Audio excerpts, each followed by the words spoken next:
دائما ما كنا نحاول أن نثبت للمسلمين أن الشيعة يجعلون الأئمة آلهة، ويقولون أنه لا فرق بين الله وبين الأئمة عياذا بالله.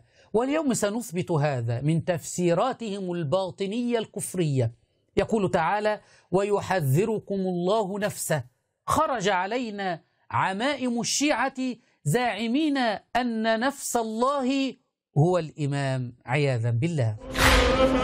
ورد تأويل قوله تعالى: ويحذركم الله نفسه بالإمام عليه السلام. ورد عنهم صلوات الله وسلامه عليهم أجمعين. ورد تأويل قوله تعالى: ويحذركم الله نفسه بالإمام صلوات الله وسلامه عليه. هل رأيتم كفرا وزندقة من أي فرقة تنتمي إلى الإسلام مثل هذا الكفر الذي رأيتموه الآن من هذه العمائم المزيفة؟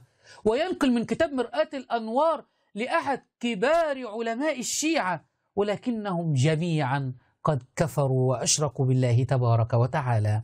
عمائم مزيفة.